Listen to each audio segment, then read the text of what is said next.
Assalamualaikum dan salam sejahtera. Saya Luqman Haris. Kita semakin dekat ke pilihan raya umum ke-15. Esok SPR akan bermesyuarat untuk menentukan tarikh-tarikh penting termasuk tempoh berkempen, hari penamaan calon dan sudah tentu hari pengundian.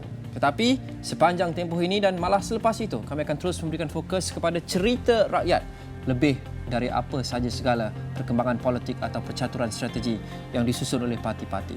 Dan kita mulakan menjelang Malaysia memilih pada kali ini juga dengan cerita rakyat. Bagi memastikan kemakmuran dan kesejahteraan negara terjamin pada masa depan, sektor pendidikan perlu diangkat sebagai asas utama serta teras penting dalam pembangunan modal insan yang perlu sentiasa berada di landasan yang betul. Yang berikutan, pendidikan masa kini berdepan situasi yang lebih mencabar susulan perkembangan pantas teknologi dunia tanpa sempadan yang memerlukan perhatian khusus dari pelbagai sudut. Justru kerajaan yang bakal dipilih diharap dapat memperhalusi serta mencari kaedah terbaik dalam usaha melahirkan generasi milenial yang berkualiti serta berdaya saing. Untuk memastikan anak-anak sekarang ni pun ada banyak cabaran, gangguan dengan gadget. Jadi pastikan macam tadi penggunaan My Tutor tu, penggunaan gadget tu kita seimbangkan ke arah pelajaran dan juga dia nak main tu boleh, bukan kata tak boleh main langsung kan, tapi ada pembahagian masa yang baik. Kerajaan mesti melihat kehidupan keluarga-keluarga yang susah, sebab di luar sana ada ibu bapa yang dalam keadaan tidak tahu hendak melakukan apa supaya anaknya belajar di sekolah, sebab ada pelajar-pelajar yang dari golongan susah ni. Maknanya kalau kita kata B40 tu dia ada pendapatan. Ini yang tak ada pendapatan. Sedangkan untuk meningkatkan keyakinan diri, sedangkan untuk bagi pelajar ni lagi menghargai diri dia sendiri tu dengan macam-macam dunia cyber, dengan rasa perbandingan dengan rakan-rakan maupun macam tu lah. Dan semoga macam pelajar-pelajar ni ada macam mana dipanggil hari ni, konsep jati diri ni menaikkan lagi semangat dia orang tu. Dan selain menuntut mahukan kerajaan yang stabil dan juga kemelut politik tidak lagi menjadi drama bersiri, rakyat juga berharap parti mana sekalipun yang dipilih pengundi dalam PRU15 kali ini perlu memastikan kestabilan dan kemakmuran rakyat di negara ini. Itu harapan kalangan NGO yang juga mahu supaya pengundi lebih bijak memilih calon yang boleh memberikan perkhidmatan yang terbaik. Bagi Ketua Aktivis Persatuan Pengguna Islam Malaysia PPIM Datuk Nazim Johan berkata, pengundi juga perlu memastikan calon pilihan mampu menjadi wakil rakyat mereka yang terbaik dan bukan hanya mengejar jawatan itu untuk kepentingan diri sendiri. Negara kita dalam ancaman yang cukup luar biasa. Jadi saya minta semua pengundi tengok background pemimpin-pemimpin ini sebelum kita mengundi kali ini. Harap-harapnya kita dapat orang yang bertanggungjawab untuk memimpin negara. Bagi Kelab Suara Pengundi Datuk Dr. Muhammad Razi Abdul Latif, rakyat perlu menolak parti yang cuba memainkan isu perkauman ketika musim berkempen kelak. Menurutnya lagi, situasi politik yang menggunakan sentimen perkauman untuk meraih undi akan memberi impak negatif terhadap pelbagai aspek, termasuk mewujudkan rasa kurang senang antar kaum. Jadi sekali ini kita undi atas dasar inginkan kestabilan, kemakmuran negara dan tolak mana-mana ahli politik atau parti politik yang berkempen atas dasar perkauman, yang berkempen atas dasar mengajak kaum mereka mengundi parti mereka. Jangan begitu. Ajaklah di atas landasan agenda, manifesto dan prioriti-prioriti negara yang menguntungkan rakyat. Manakala bagi pengasas Insan Development Academy, Insan Dr. Muhammad Zamri Nordin berkata, berdasarkan pengamatan dan pengalaman beliau mengajar di kelas Akademi Pembinaan Insan, mereka mengharapkan peluang pekerjaan dibuka lebih luas kepada rakyat tempatan dan bersesuaian dengan gaji serta tawaran kerja yang diberikan. Bahawa kerajaan itu mestilah sebuah kerajaan yang memberikan banyak peluang dan manfaat pekerjaan kepada pekerja-pekerja tempatan. Kita mengetahui bahawa pada ketika ini mungkin terdapat ruang-ruang pekerjaan yang diberikan kepada pekerja tempatan, tetapi ianya perlu diperluaskan. Jadi permasalahan pekerjaan yang sesuai, gaji yang setimpal juga adalah satu benda yang amat-amat dititik beratkan oleh kebanyakan, khususnya golongan remaja dan belia.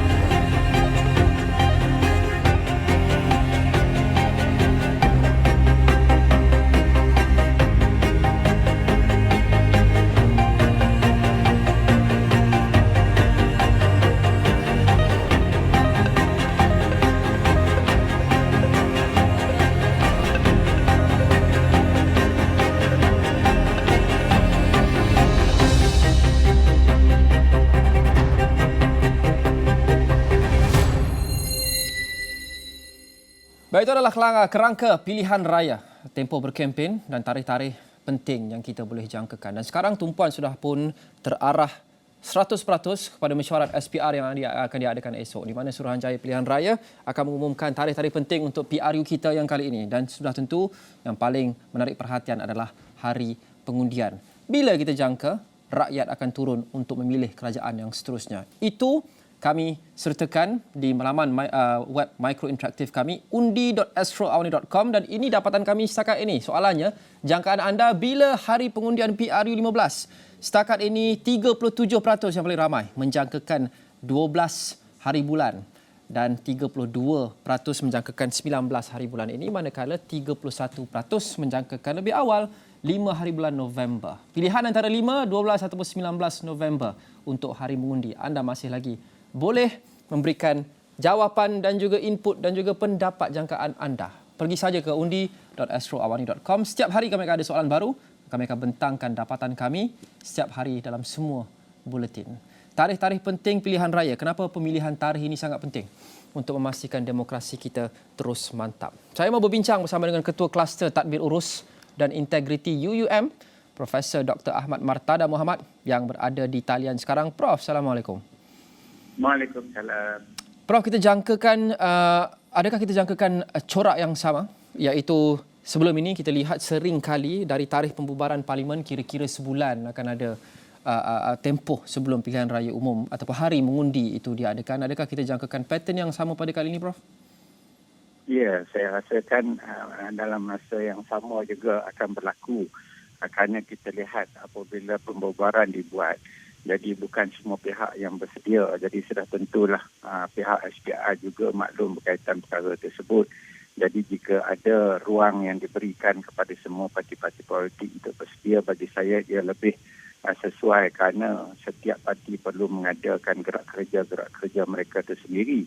Jadi dengan adanya tempoh yang agak panjang sedikit sebelum dicadangkan tarikh penamaan dan juga pengundian, maka sudah tentulah ia memberi ruang kepada semua parti untuk membuat persiapan yang sepatutnya. Jadi bagi saya amalan seperti ini akan diteruskan pada kali ini juga. Kita kali ini berdepan dengan situasi yang mungkin berbeza dengan PRU sebelum ini, Prof. Maksud saya adalah kita berdepan dengan cuaca yang tidak menentu. Sudah tentu Prof juga tahu, ramai juga yang tahu bahawa kekhawatiran berkenaan dengan banjir dan cuaca tidak menentu akhir tahun ini sering menyulami sebarang perbincangan apabila kita mengadakan PRU pada kali ini. Adakah Prof merasakan mungkin patut kita cepatkan seboleh mungkin dan selesaikan secepat mungkin hari pengundian dan sebagainya untuk kita minimalkan risiko banjir akan melanda hujung tahun ini? Ya, bagi saya sudah tentulah bulan 12, bukan bulan yang sangat sesuai untuk diadakan pilihan raya umum, kerana kita tahu bulan 12 adalah musim tengkujuh di negeri-negeri di timur dan juga di sebahagian negeri di pantai barat. Jadi bagi saya mungkin bulan 12 itu tidak akan berlaku. Jadi saya jangkakan ianya perlu diadakan dalam bulan 11. Walau bagaimanapun, seperti mana yang kita tahu, memang kerajaan perlu bersiap siaga dari segi memastikan supaya persiapan negara adalah pada tahap yang tertinggi dari segi menghadapi banjir-banjir besar ini.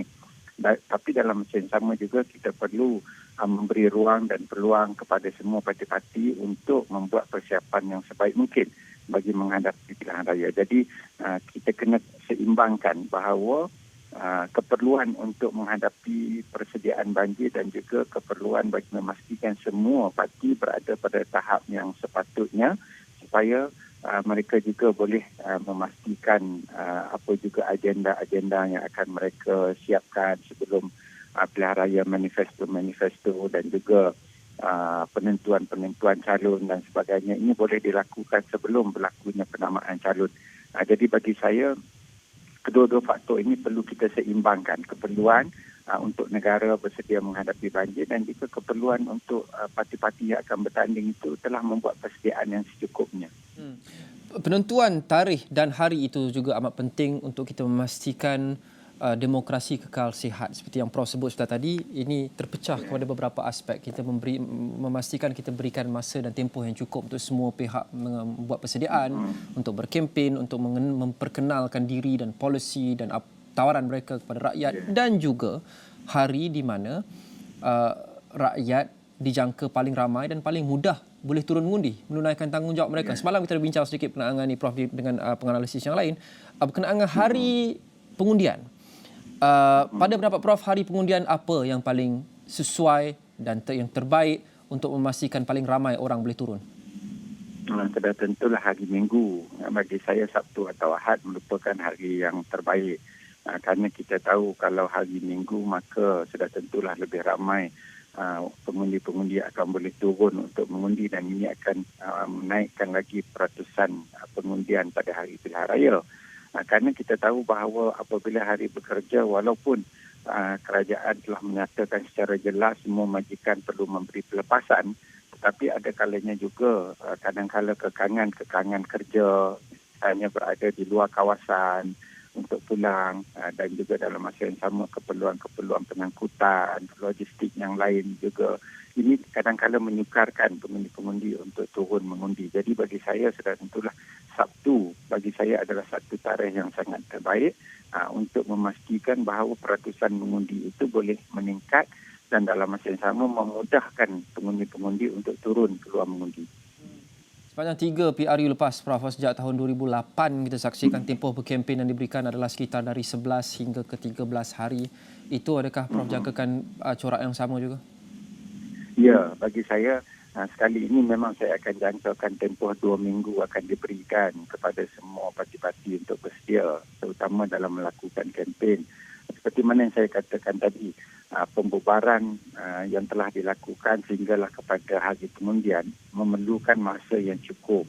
Dan sudah tentulah kita lihat walaupun kita dapati pengumuman akan dibuat besok dan pengumuman berkaitan dengan penamaan dan juga hari pengundian juga akan dilakukan. Tetapi bagi saya sudah tentulah SPR akan mengambil kira dengan tempoh yang dekat yang telah diberikan dalam membuat pengumuman dan dalam masa yang sama untuk memberi ruang dan peluang kepada semua parti-parti untuk sediakan gerak kerja mereka. Jadi sudah tentulah 2 minggu itu seperti mana yang disebutkan oleh Luqman sebelum ini 12-13. Jadi bagi saya 2 minggu itu adalah satu masa yang sangat wajar untuk semua parti membuat persediaan terutama bagi menjalankan kempen sebelum hari pengundian. Ya, melihat pada itu Prof, soalan yang sama saya ingin tunjukkan kepada Prof untuk mendapatkan ramalan dan juga pendapat Prof 3 option yang kami sediakan untuk penonton dan juga pembaca kami di luar sana di microsite kami, iaitu bila anda jangka hari pengundian PRU 15. Option pertama adalah 5 November, kedua adalah 12 November dan ketiga adalah 19 November. Tekaan Prof pula? 19 November bagi saya adalah tarikh yang paling sesuai kerana saya jangkakan mungkin penamaan calon itu akan berlaku pada awal November dan 14 hari itu diberikan untuk setiap parti-parti untuk mengadakan kempen. Jadi bagi saya sudah tentulah tarikh yang saya lihat yang paling sesuai memandangkan kepada pengumuman yang akan dibuat besok dan juga tempoh-tempoh yang perlu diberikan. Maka 19 itu bagi saya adalah satu tarikh yang saya rasa sangat ideal untuk SPR mengumumkan tarikh pilihan raya. Tapi semua option ni 5, 12 dan juga 19 adalah hari Sabtu, Prof. Adakah kita terlampau yakin untuk meramalkan bahawa ia memang mesti akan jatuh pada hari Minggu khasnya hari Sabtu ataupun mungkin hari Ahad, atau kita mungkin ada lagi kemungkinan ia akan diadakan pada hari weekday seperti PRU 14?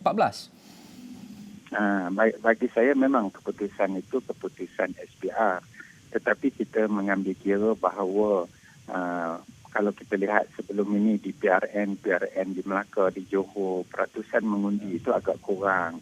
Jadi sudah tentulah SPR juga kena mengambil kira perkara ini, kerana kalau kita lihat amalan sebelum PRU yang ke-14 ialah hari pengundian itu dijalankan pada hari Sabtu. Dan kalau hari Ahad juga sangat sukar kerana ada negeri yang bekerja pada hari Ahad. Jadi itu juga perlu dilihat. Jadi bagi saya sama ada Sabtu ataupun hari Minggu, itu bergantunglah kepada kebijaksanaan SPR.